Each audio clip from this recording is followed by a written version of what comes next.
Before we embark on today's profound journey through the sacred science of the ancient Egyptians, let me share a fundamental insight. What we consider modern discoveries about human energy systems may in fact be rediscoveries of knowledge that was once clearly understood by the temple initiates along the Nile. These masters encoded their understanding of the body's subtle architecture not merely in hieroglyphs, but in the very design of their temples, statues, and ritual practices. A living wisdom waiting to be reawakened within us. What if I told you that your body contains not one, but 7 distinct conscious entities, each with their own awareness and purpose? This is not New Age fantasy, but ancient Egyptian wisdom that saw the human form as a temple housing multiple layers of being.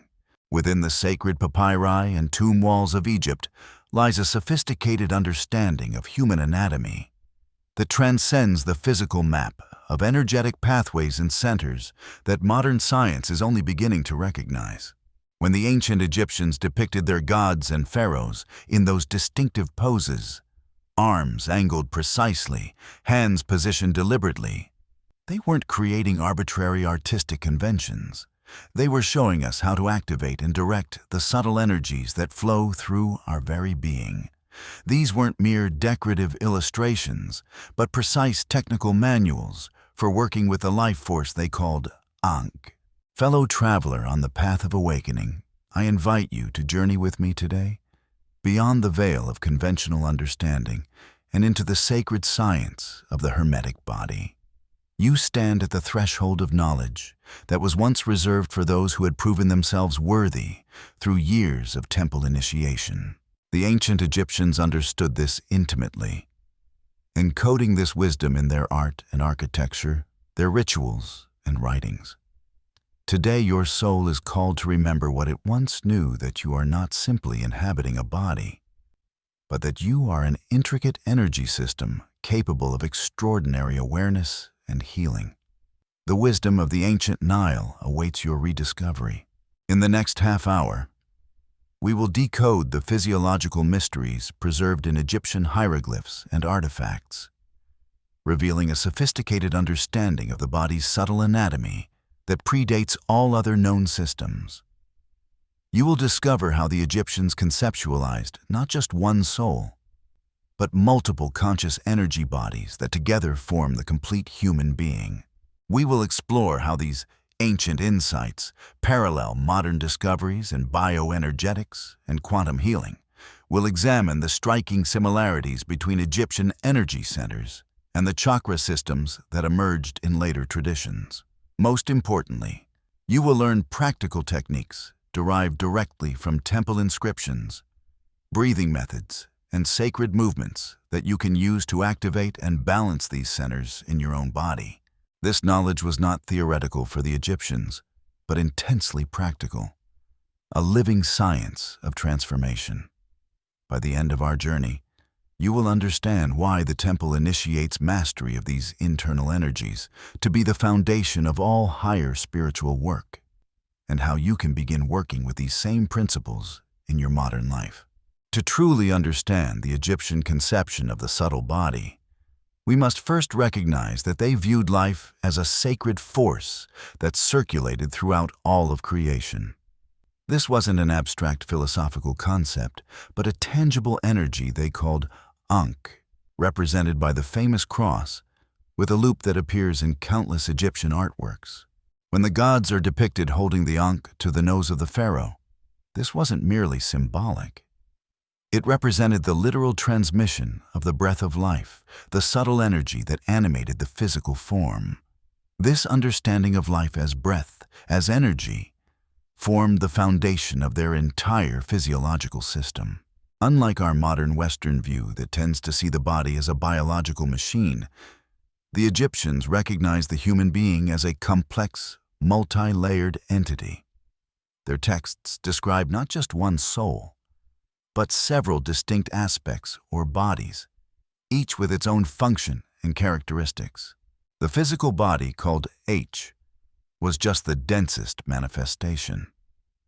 Beyond this was the Ka, the vital life force or etheric double. The Ba, similar to our concept of personality or soul. The Ach, the immortal, transformed self. And several other aspects, including the shadow, the name, and the heart.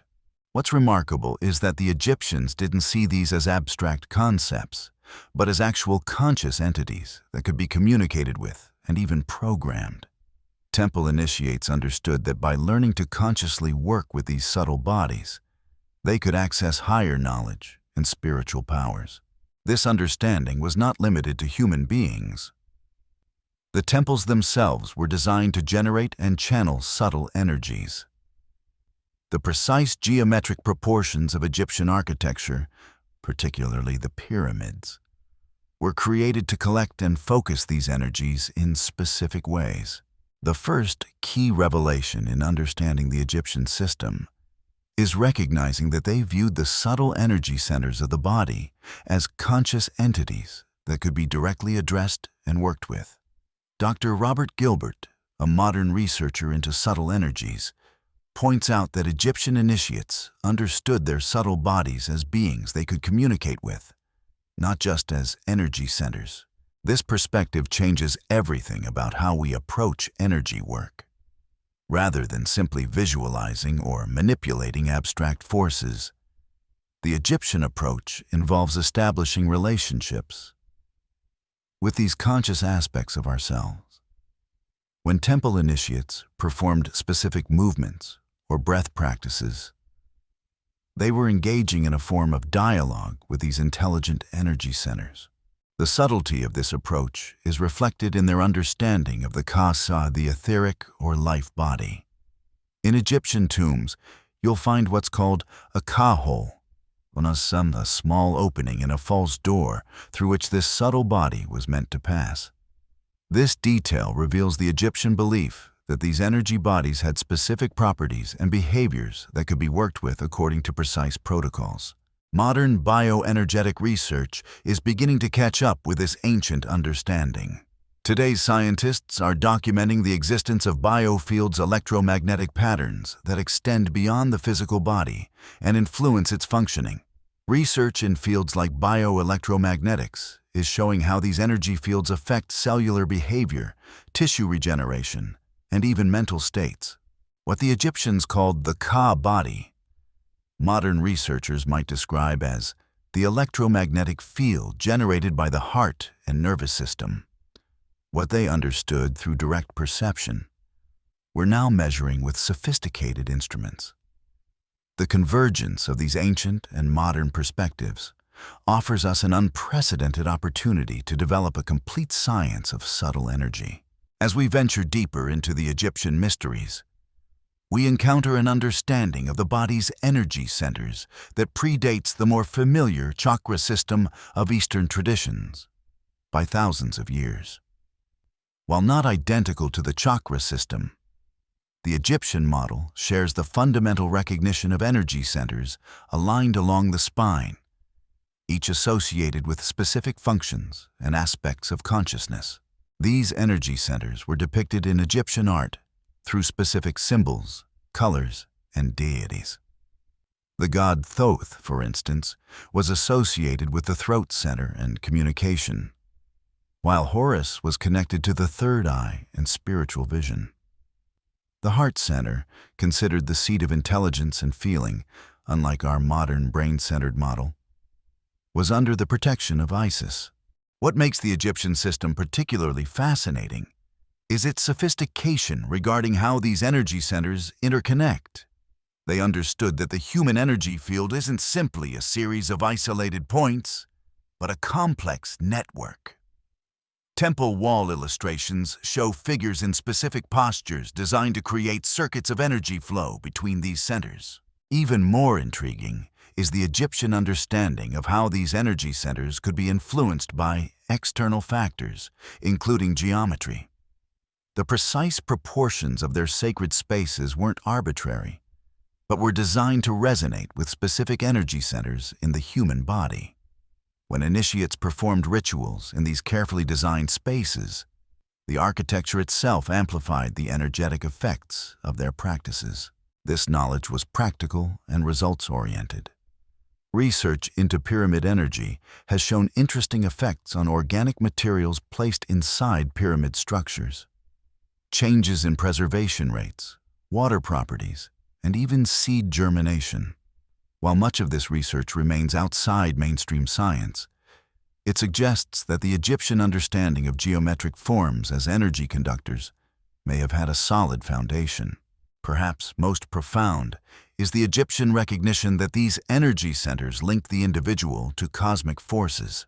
Each center was seen as a gateway to different dimensions of reality, allowing initiates to access knowledge beyond ordinary consciousness. By activating and harmonizing these centers, temple priests could allegedly perceive realities hidden from ordinary awareness. Let us now turn to how we can integrate this ancient wisdom into practical applications for modern life. The Egyptians left us precise instructions for working with our subtle anatomy instructions encoded in their art, architecture, and writings that we can now decode and apply. The foundation of Egyptian energy work was breath specifically. Conscious breathing techniques designed to activate and balance different energy centers. One such technique, which parallels the modern practice of deep, mindful breathing, involves slow inhalation through the nose, filling the lungs completely, followed by controlled exhalation. This isn't merely relaxation. It's a sophisticated method for increasing oxygen in the blood, activating brain functions, triggering immune responses, and balancing the polarities of energy in the body. Modern research confirms what the Egyptians knew: that controlled breathing affects not just our respiratory system, but our entire physiology, including heart rate, immune function, and nervous system balance. When practicing Egyptian breathing techniques, focus on creating what Dr. Mickey Mehta describes as the stream of breath, like the stream of relaxed reverse, relax in and relax out. This balanced approach, neither forcing nor restricting the breath, creates the optimal conditions for energy flow. Beyond breathing, the Egyptians developed specific movement practices, similar in some ways to modern Qigong exercises like Hasit, ringing the temple bell. These movements weren't arbitrary, but designed to send waves of vibrations deep into the tissues of your vital organs, stimulating energy flow and promoting internal balance. One such practice involves gentle torso rotations, while allowing your arms to swing naturally, creating a rhythmic tapping on the body that sends vibrations into the organs. This stimulates the movement of fluids and helps cleanse the body from within.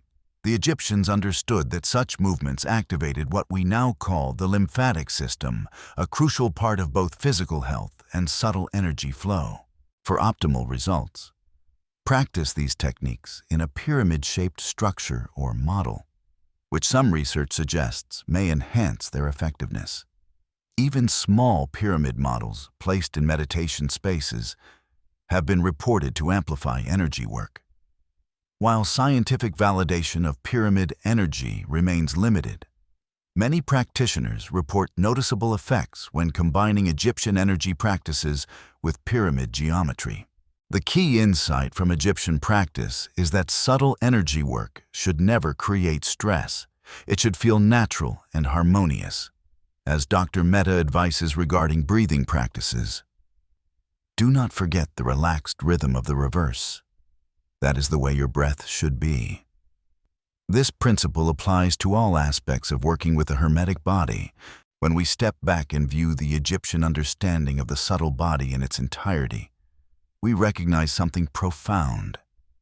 They were not merely describing energy systems, but outlining a complete technology of consciousness transformation. The ultimate goal wasn't simply health or well-being, though these were important, but spiritual enlightenment, and even transcendence of death itself. The Egyptian Book of the Dead, more accurately translated as the Book of Coming Forth by Day, wasn't about death at all, but about the journey of consciousness through various states and dimensions. The practices for working with subtle body energies were preparation for this greater journey. This perspective challenges our modern materialist paradigm, suggesting that consciousness isn't produced by the brain, but is a fundamental aspect of reality that interfaces with the physical through these subtle energy systems. The Egyptians saw humans not as isolated biological entities, but as dynamic energy processes intimately connected with the larger cosmos. Modern bioenergetic research is beginning to validate aspects of this ancient view. Studies in fields like psychoneuroimmunology reveal how consciousness affects physical health through measurable changes in immune function, inflammation, and cell repair. The emerging field of biofield science is documenting the electromagnetic and subtle energy components that extend beyond our physical boundaries. What's emerging is a unified science that bridges ancient wisdom and cutting-edge research that Ether 369 describes as La Nichanta Sat. Ancient wisdom combines with modern science, merging Egypt's energies and sunlight's quantum properties to create positive well-being. This integration offers a path forward that honors both empirical research and experiential wisdom. Perhaps most significantly, this transcendent perspective reveals that our individual healing and transformation contribute to collective evolution. By working consciously with our subtle anatomy, we're not merely improving our personal well-being, but participating in humanity's broader awakening. As the Egyptians understood, the microcosm and macrocosm mirror each other. Personal transformation affects the whole. As our journey through the Hermetic body reaches its culmination, I extend to you an invitation not just to intellectual understanding, but to embody practice of this ancient wisdom.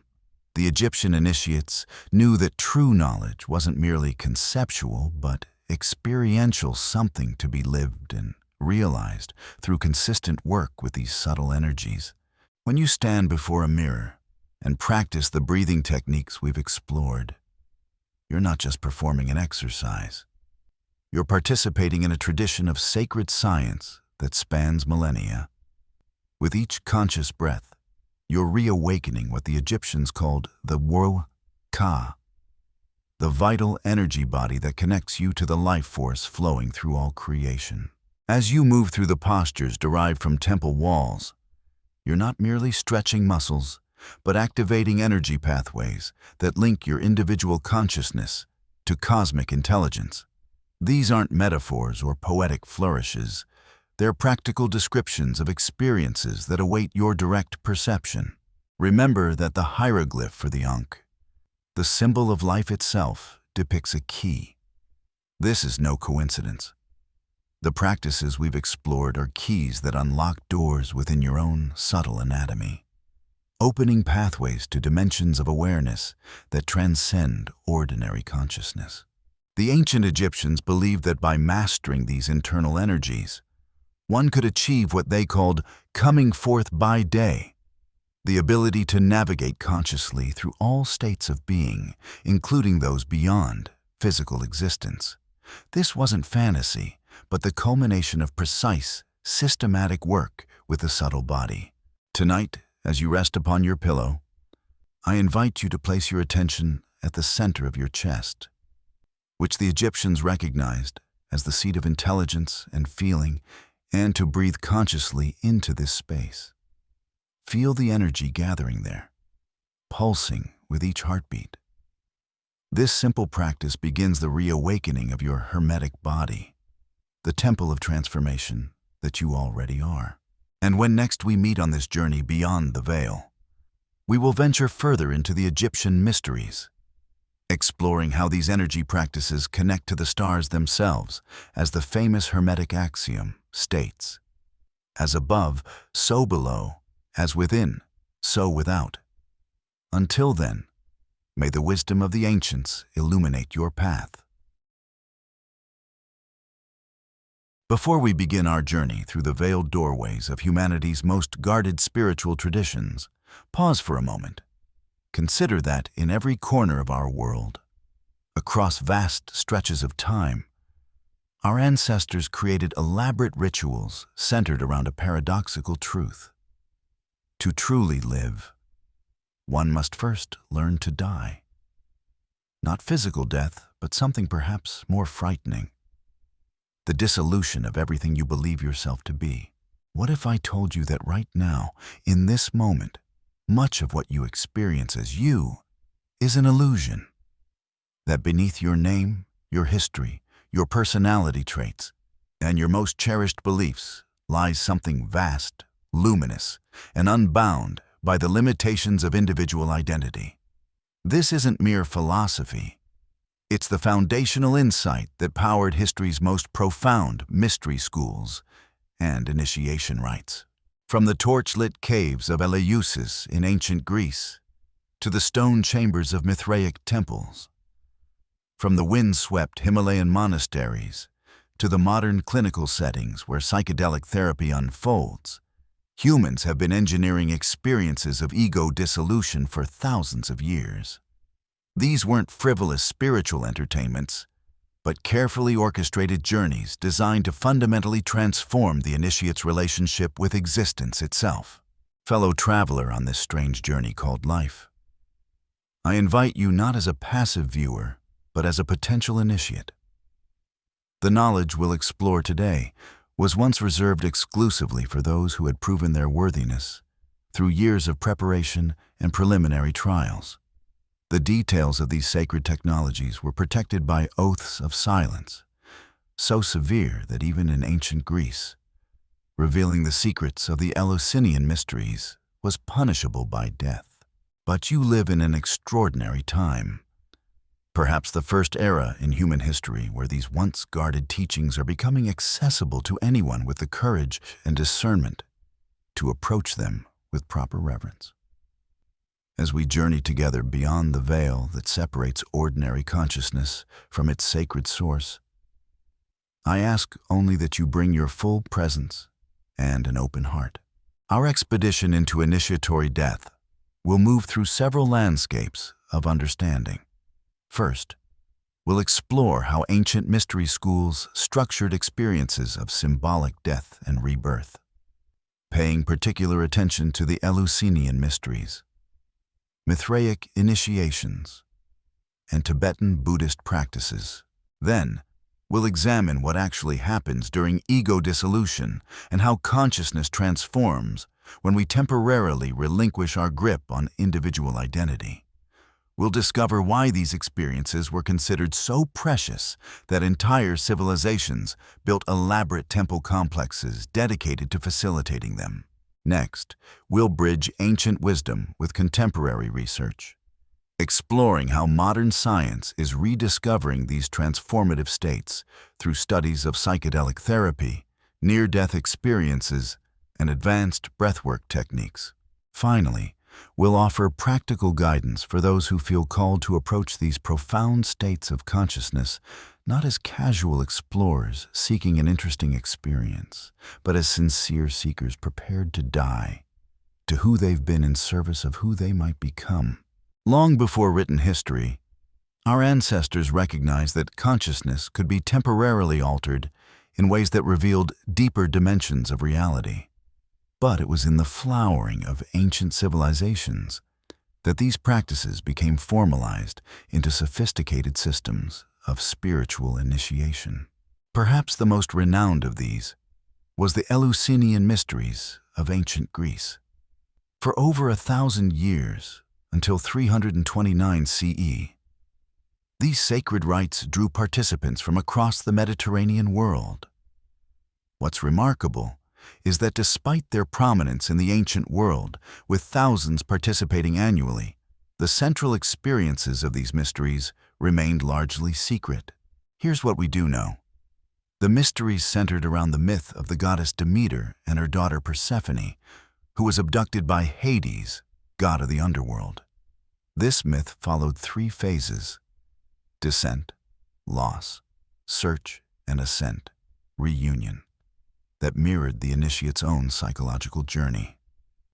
At the heart of the experience was Persephone's return from the underworld, symbolizing rebirth and the continuity of life beyond death. For Eleusis' initiates, the rites would therefore symbolize the continuous renewal of life throughout the seasons, and a promise of eternity passed on from generation to generation, writes Dalu Jones in her exploration of these ancient sites.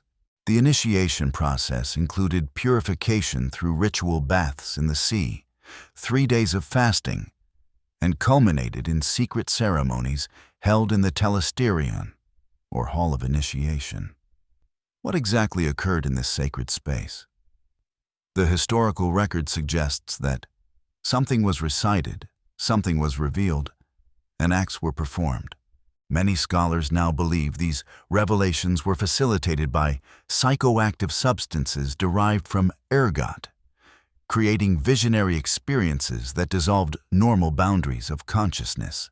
Across the ancient world in Persia and later throughout the Roman Empire, another mystery tradition flourished in the cult of Mithras. Mithraic initiation followed patterns remarkably similar to tribal initiation rites found across the world.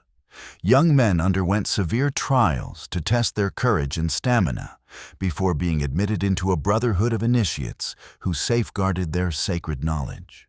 These Mithraic initiates were symbolically separated from maternal care, marking their transition from childhood dependency to adult responsibility. After this ordeal, they belonged to the club and had to safeguard its secrets carefully, for they must never be divulged to outsiders, least of all to women. The initiatory death in this tradition represented the death of the child self and rebirth as a spiritual warrior. What happens when the self temporarily dies? This is not an abstract philosophical question, but a lived experience at the heart of initiatory traditions worldwide. When the boundaries of ego consciousness dissolve, initiates typically report several common phenomena. The first is a profound sense of unity, the feeling that the separate self was an illusion, and that one's true nature is inseparable from the fabric of reality itself. This experience transcends intellectual understanding. It's direct knowledge that transforms one's relationship with existence. The second common element is an encounter with what feels like ultimate reality, whether experienced as divine light, primordial emptiness, or the ground of being. In the Eleusinian mysteries, this was described as an overwhelming brilliance, a vision that revealed the continuous nature of life beyond physical death. A third element is the life review, where one's personal history is witnessed from a transpersonal perspective. This panoramic view of one's life appears in initiation rites across cultures and is strikingly similar to what people report during near-death experiences. According to the Bruce Grayson scale that measures NDEs, this life review often involves past events flashing before one, out of control, and can include scenes from both personal and collective history. The psychological mechanics underlying these experiences involve what neuroscientists now call disturbed bodily multisensory integration, a temporary disruption of the brain networks that maintain our ordinary sense of being a separate self located within a body. When these networks are temporarily quieted, consciousness can experience itself without its usual boundaries and filters.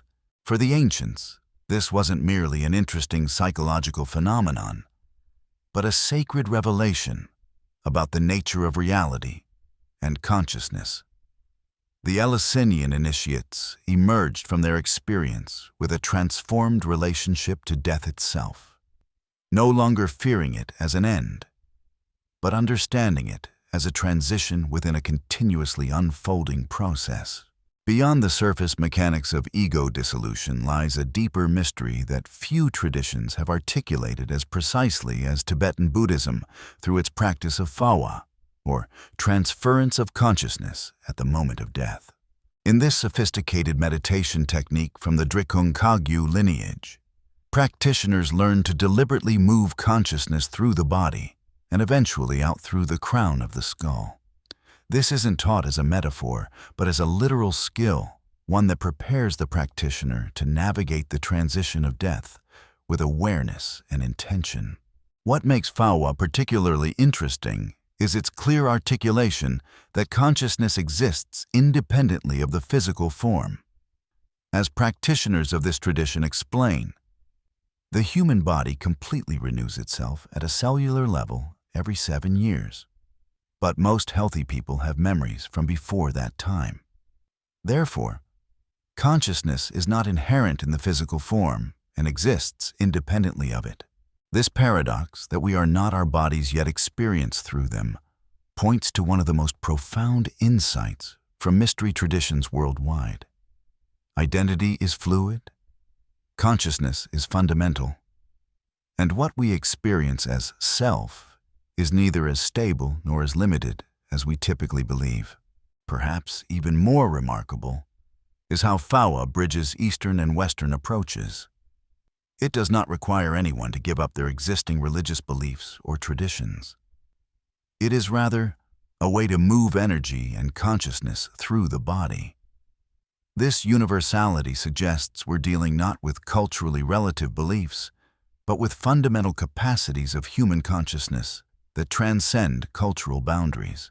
The initiation into non-ordinary states reveals another paradox.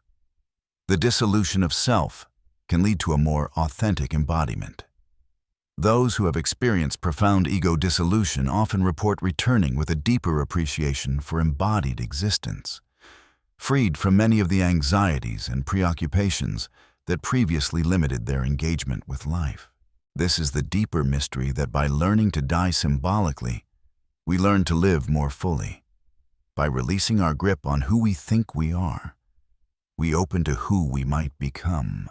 The symbolic death becomes not an end, but a passage to a more expansive identity. How do these ancient wisdom traditions translate into contemporary contexts? Remarkably, modern science is rediscovering the transformative potential of ego dissolution through several avenues that parallel ancient initiatory practices. Psychedelic-assisted therapy represents perhaps the most direct contemporary parallel to ancient mystery rites. In controlled therapeutic settings, substances like psilocybin, LSD, and MDMA are being used to supplement counseling sessions, creating altered states of consciousness that facilitate profound emotional healing and personal growth. Research indicates these experiences offer several benefits that echo the transformative effects of traditional initiatory rites. Rapid and long-lasting results, help with emotional processing, creation of new neural connections. The dissolution of rigid mental patterns allows for psychological restructuring that can prove particularly beneficial for those dealing with trauma, depression, or existential distress. Near-death experiences, NDEs, represent another contemporary doorway into the territory of ego dissolution. The characteristic elements of NDEs: detachment from the body, feelings of levitation, total serenity, security, warmth, joy, the experience of absolute dissolution, mirror the reports of initiates in ancient mystery schools. What's particularly interesting is how these experiences tend to permanently transform people's relationship with death, much as the Eleusinian mysteries did for ancient Greeks. For those seeking more accessible approaches, various forms of breathwork offer powerful tools for altering consciousness without substances or life-threatening circumstances.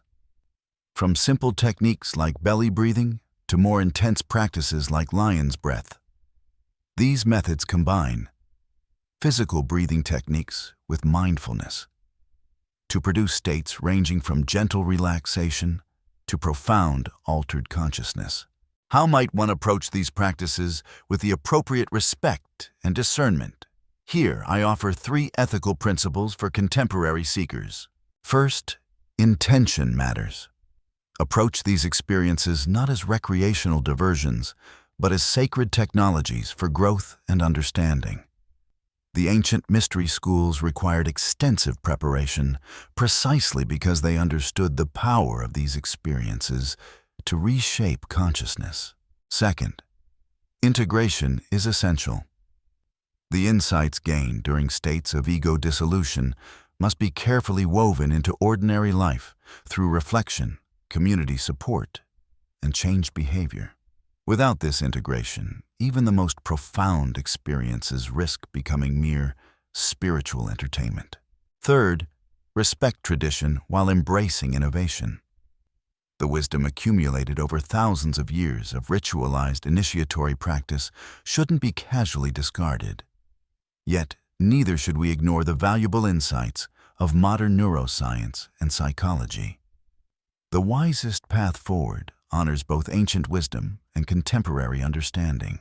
When we step back and view the phenomenon of initiatory death across cultures and throughout history, a remarkable pattern emerges. Despite vast differences in language, context, and cosmology, humans consistently discover that consciousness can temporarily transcend its ordinary boundaries in ways that reveal deeper dimensions of reality. This transcendent perspective suggests that what we call normal consciousness might actually be a specialized and limited mode of awareness, one that evolved primarily for biological survival rather than for apprehending the fullness of reality.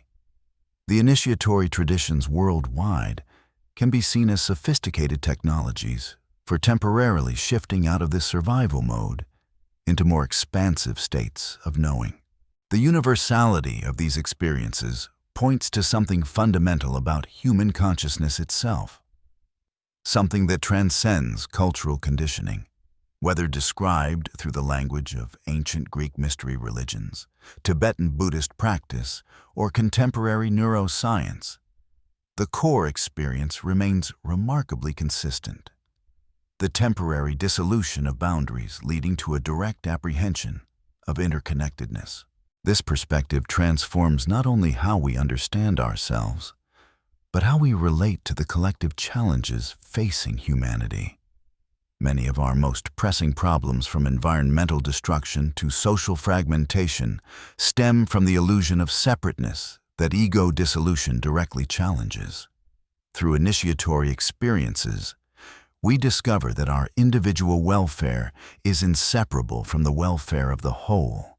The philosopher Plato, himself likely an initiate of the Eleusinian mysteries, suggested that those who had glimpsed ultimate reality had a responsibility to return to the cave of ordinary awareness and help others.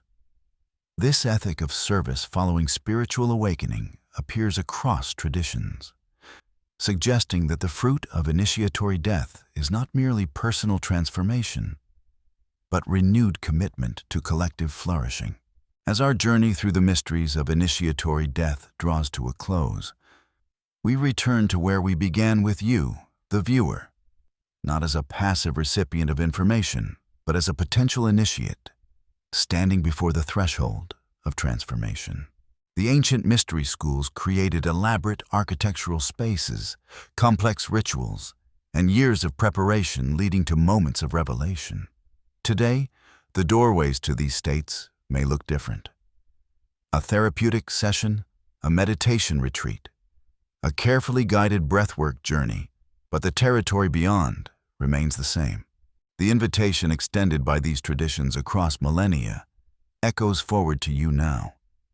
Are you willing to temporarily release your grip on who you believe yourself to be?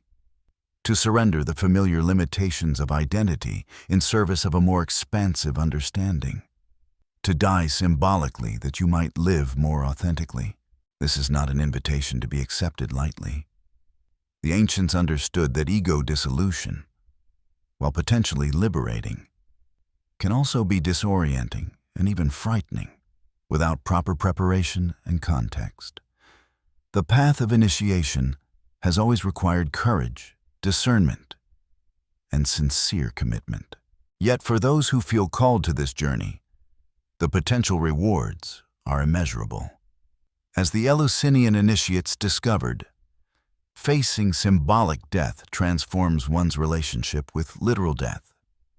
replacing fear with understanding and resistance with acceptance.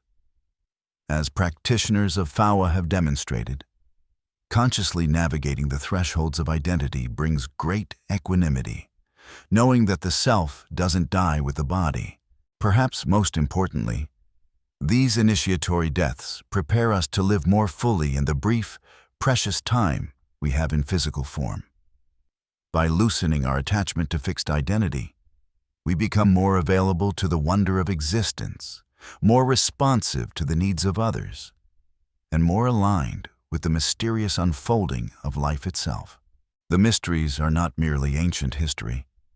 They are living invitations, echoing across time, calling you beyond the veil of ordinary awareness into direct communion with the extraordinary reality that has always been here, hidden in plain sight, waiting for those with eyes to see and hearts brave enough to die before they die.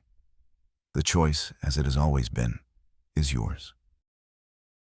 Ancient wisdom whispers a profound truth that modern science is only beginning to grasp, that the cosmos itself might be conscious, with planetary bodies serving as vast intelligences in an interconnected web of awareness. This journey will take you from the cryptic teachings of Hermes Trismegistus to cutting-edge theories in astrobiology and consciousness studies, revealing how the Hermetic principle, as above, so below, might be more scientifically accurate than we ever imagined. Have you ever gazed up at the night sky, at those distant points of light we call planets and stars, and felt somehow that they were gazing back, that perhaps these celestial bodies possess a form of consciousness, an ancient cosmic awareness silently witnessing our existence? What if the universe itself is not merely a collection of dead matter and mindless energy, but rather a vast, living intelligence, a cosmic mind that thinks, feels, and evolves? What if the ancient Hermetic philosophers were right, and the boundary between mind and matter is far more permeable than our modern worldview suggests? The principles that governed ancient mysticism might contain profound insights that quantum physics and astrobiology are only now beginning to verify. Tonight, we cross the threshold between empirical science and intuitive wisdom, between the material and the mystical, to explore what may be the greatest mystery of all, consciousness itself, not just within us, but permeating the very fabric of the cosmos. Dear soul traveler, I welcome you not as a passive viewer, but as a fellow explorer of the mysteries that connect earth and sky, mind and cosmos, ancient wisdom and cutting-edge science. You're about to embark on a journey that began thousands of years ago with the enigmatic figure known as Hermes Trismegistus, continued through the alchemical laboratories of the Renaissance, and now extends into the frontiers of modern astrobiology and consciousness studies. For millennia, the Hermetic tradition held that celestial bodies are not merely lifeless rocks orbiting in the void, but conscious entities of planetary intelligences that form part of a living, breathing cosmos. This view was once dismissed as mere superstition. But as we peer deeper into the nature of consciousness and the intricate relationships that sustain life on Earth, some scientists and philosophers are beginning to wonder, were the ancient Hermeticists intuiting something profound about the nature of reality? You stand at the threshold between worlds, between the empirical realm of modern science and the intuitive wisdom of ancient tradition. Here, in this liminal space where boundaries dissolve, new insights await those brave enough to question their fundamental assumptions about reality. In the next half hour, we will traverse vast territories of thought, bridging ancient esoteric philosophy with the bleeding edge of scientific inquiry. We'll begin by exploring the foundations of Hermetic cosmology, including the famous principle of correspondence. As above, so below, and how this worldview envisioned planets not just as physical bodies, but as conscious intelligences participating in the great cosmic drama.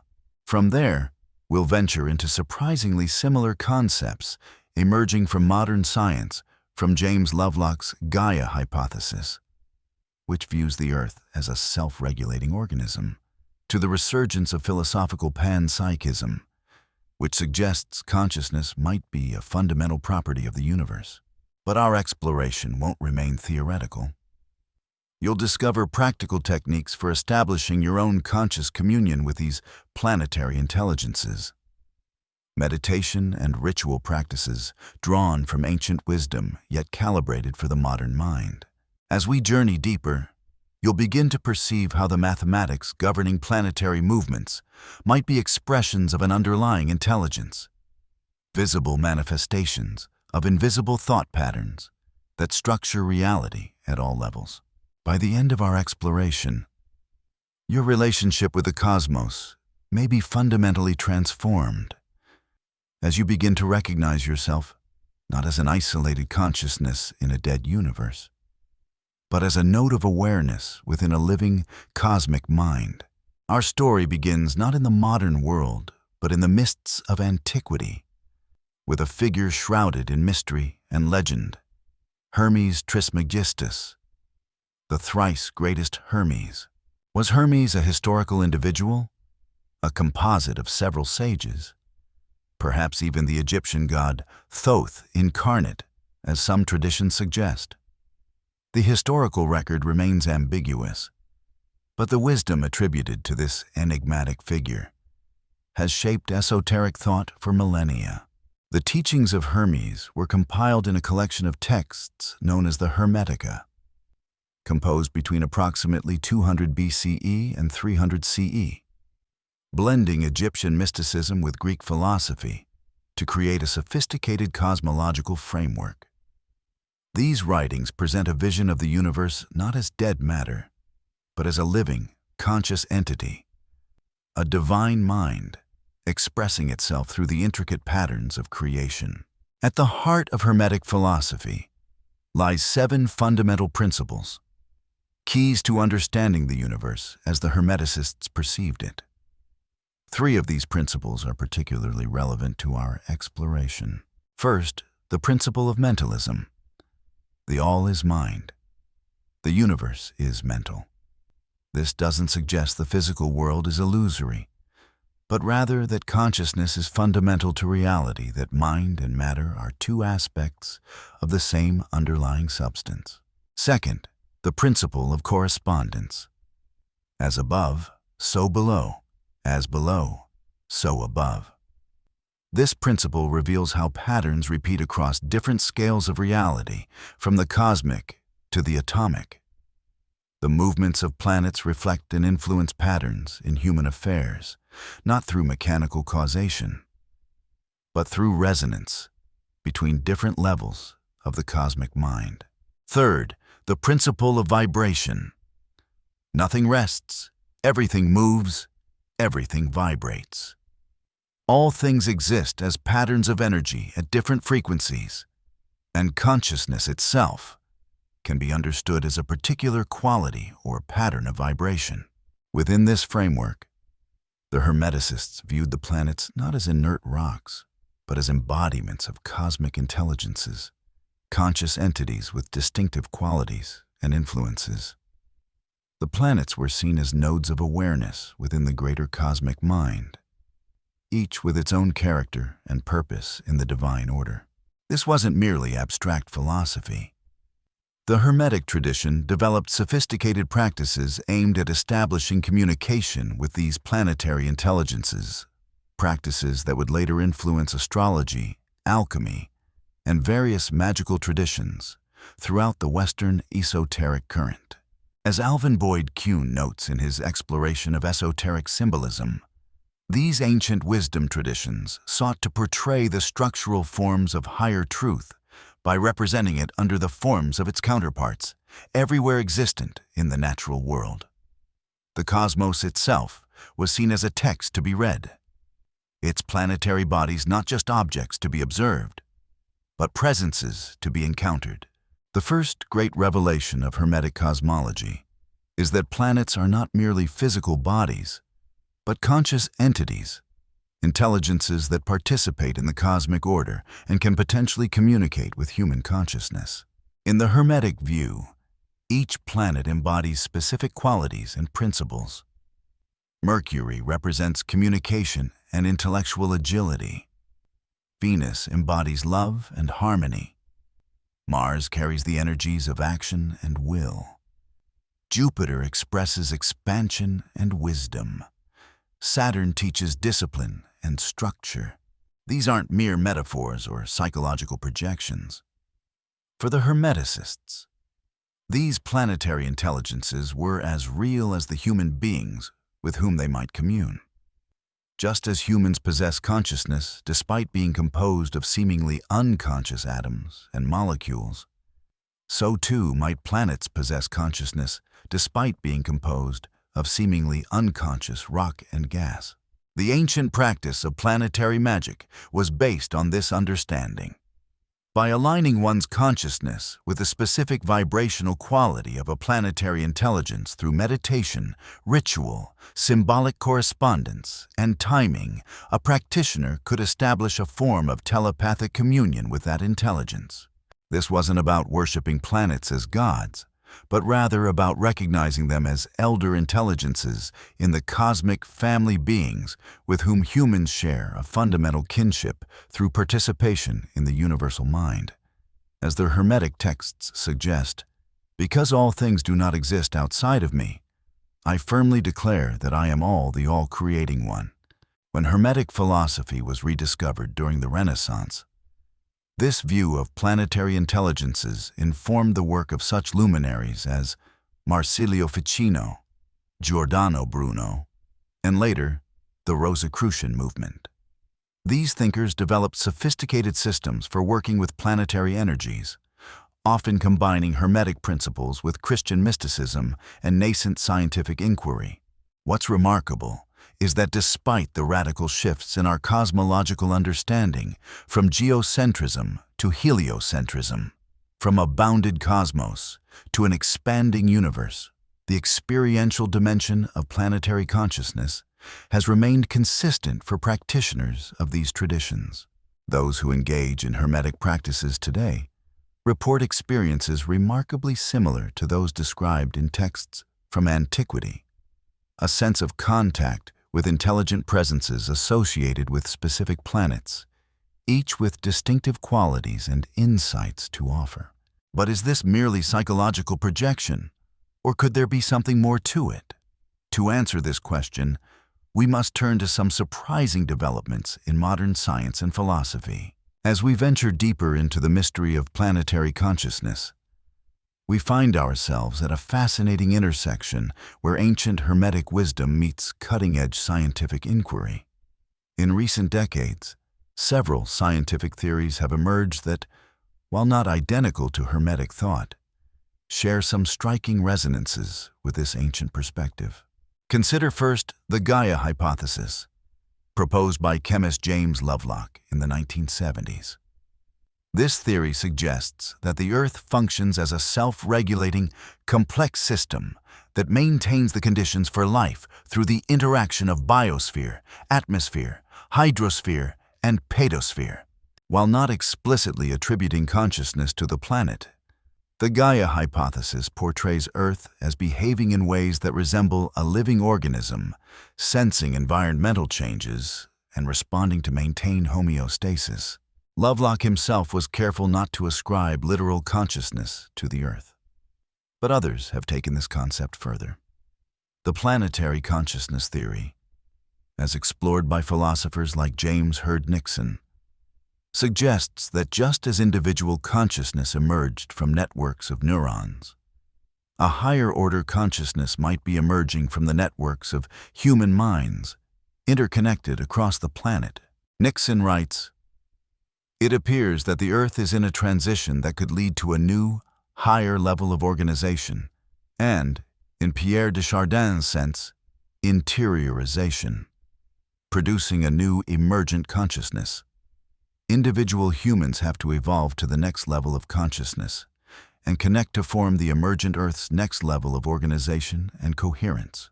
This parallels the Hermetic view of planets as conscious entities, but frames it in terms of evolutionary emergence rather than eternal principles. A bridge between ancient wisdom and modern scientific understanding. Even more radical is the philosophical position known as panpsychism, which proposes that consciousness might be a fundamental feature of the universe, present in some form at all levels of reality.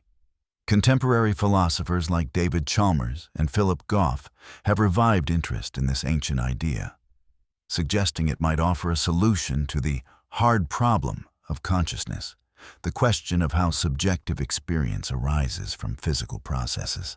Under panpsychism, even elementary particles might possess some rudimentary form of experience, not consciousness as we know it, but a proto-consciousness that, when organized in certain complex systems like brains, gives rise to the rich inner lives we humans experience. If this view is correct, then planetary-scale systems might indeed possess their own form of awareness, different from human consciousness, but consciousness nonetheless. The connections between panpsychism and Hermetic philosophy run deep. As noted in contemporary discussions, panpsychism is related to the more holistic view that the whole universe is an organism that possesses a mind. See pandeism, pantheism, panentheism, and cosmic consciousness.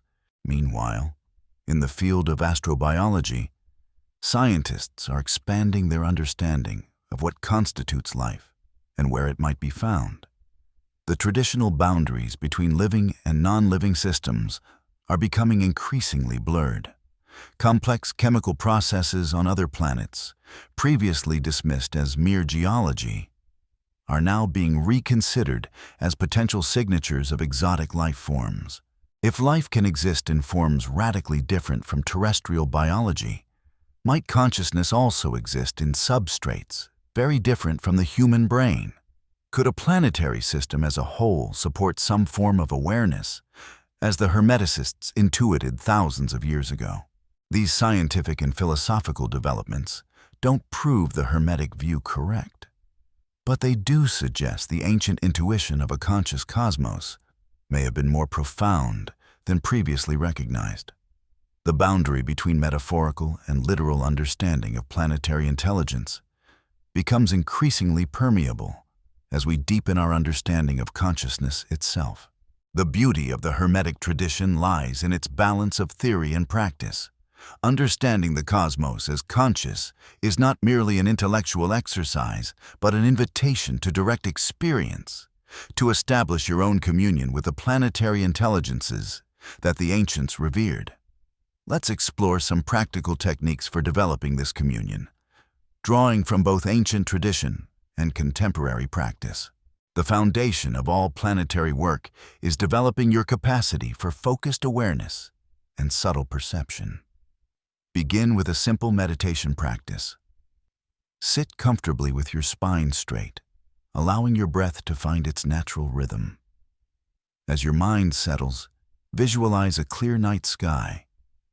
See the planets shining against the velvet backdrop of space. Mercury, Venus, Mars, Jupiter, Saturn, and beyond. Choose one planet to work with initially. For beginners, Jupiter and Venus often provide the most accessible and benevolent energies. Visualize the planet in detail, drawing on astronomical images you've seen. Feel its presence, its distinctive quality of energy. Now, silently invite communion with the intelligence of this planet. This is not about forcing an experience, but opening yourself to perception. You might perceive colors, emotions, symbols, words, or simply a quality of presence. Trust your experience while maintaining discernment. For deeper work, timing can be significant. Traditional planetary hours, specific times of day associated with each planet, according to ancient systems, can strengthen your connection. Similarly, working during periods when the planet is prominent in the sky can enhance your practice. As shown in contemporary guided meditations for planetary alignment, each planet offers unique energies. Through mindful breathing and visualization, you'll connect with Mercury for clear communication, Venus for love, Mars for action, Jupiter for wisdom, Saturn for discipline, Uranus for creativity, and Neptune for intuition, bringing balance, clarity, and insight into your life. You can also create a simple altar with symbols corresponding to the planet of your choice. For Jupiter, blue and purple colors, tin objects, and cedar incense might be used. For Venus, copper items, roses, and sandalwood create resonance. These correspondences create a sensory environment that helps attune your consciousness to specific planetary frequencies. After each session, record your experiences in a journal. Over time, patterns will emerge, deepening your understanding of each planetary intelligence's unique qualities and guidance. Remember that this practice isn't about escaping ordinary reality, but enriching your engagement with it. The Hermetic path is not one of withdrawal, but of conscious participation in the cosmic dance. You might find that regular communion with planetary intelligences brings unexpected insights to your daily challenges, creative inspirations, or a deeper sense of your purpose within the greater cosmic ecology. Some practitioners report enhanced intuition, greater emotional balance, or a profound sense of connection that alleviates the existential loneliness so common in our fragmentary modern world. Approach this work with reverence, but not uncritical acceptance. The Hermetic tradition encourages both mystical openness and intellectual discernment, a balanced path that honors both the rational mind and the intuitive heart. As we integrate the Hermetic understanding of planetary consciousness with insights from modern science, a transcendent perspective begins to emerge, one that transforms our relationship with the cosmos and our place within it. If the universe is indeed permeated with consciousness, if planets, stars, and perhaps even galaxies possess their own forms of awareness, then we exist within a living cosmos, not as isolated observers, but as participants in a vast communion of intelligences. We are not separate from nature, but expressions of nature becoming conscious of itself. This perspective resolves the false dichotomy between scientific materialism and spiritual insight. The cosmos can be simultaneously a lawful, physical system that science can study and a conscious, meaning-laden reality that we can experience directly. These are not competing visions, but complementary aspects of the same multidimensional truth. The Hermetic principle that the all is mind, the universe is mental, need not contradict the findings of physics and astronomy. Rather, it suggests that the mathematical laws that govern cosmic motion might be expressions of an underlying intelligence, the visible manifestation of invisible thought patterns that structure reality at all levels. This perspective also transforms our understanding of human consciousness. Rather than viewing awareness as a strange anomaly in an otherwise unconscious universe, we can recognize it as a particular expression of the consciousness that permeates all things. Our minds are not islands of sentience in a dead sea of matter, but specialized instruments through which the cosmic mind experiences itself in a unique way. The principle of correspondence, as above, so below, takes on new significance in this light. The patterns we observe in planetary movements and cosmic cycles are not just external phenomena, but resonances with the rhythms of our own consciousness. The cosmos mirrors our inner nature, and we mirror the cosmos, because we are integral expressions of the same fundamental reality. Throughout human history, virtually every culture has developed some form of cosmology that recognizes this deep connection between human consciousness and cosmic intelligence. From indigenous star knowledge to Hindu cosmology, from Chinese astronomy to Maya calendrics, humans have consistently intuited that the movements of celestial bodies correspond meaningfully to patterns of earthly experience. The modern materialist interlude, viewing the cosmos as nothing but mindless matter and energy, may prove to be a temporary aberration in humanity's understanding, rather than the final word on reality. By recovering the Hermetic vision of a conscious cosmos while integrating the precise observations of modern science, we open the possibility of a new synthesis, a perspective that honors both the objective patterns that science reveals and the subjective experience of meaning, purpose, and consciousness that humans have always found in the cosmic order. Dear fellow traveler on this journey beyond the veil, as our exploration draws to a close, the true adventure is just beginning.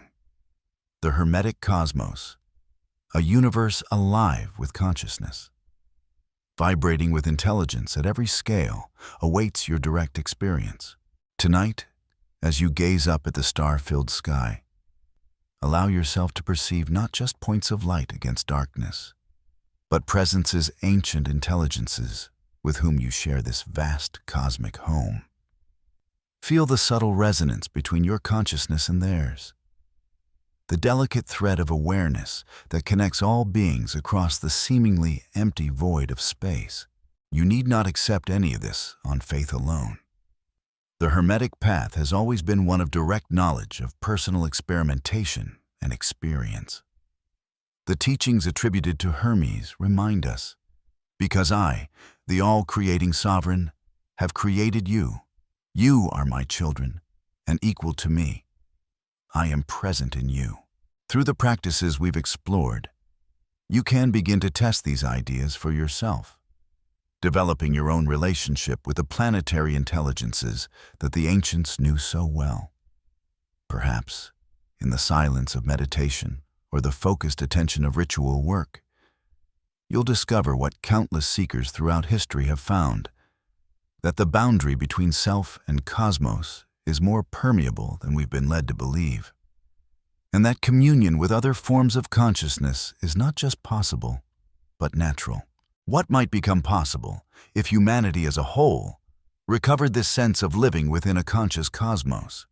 How might our technological development, our environmental practices, our social structures transform if we recognized ourselves as participants in a vast community of intelligences, some human, some not, but all part of the same cosmic mind?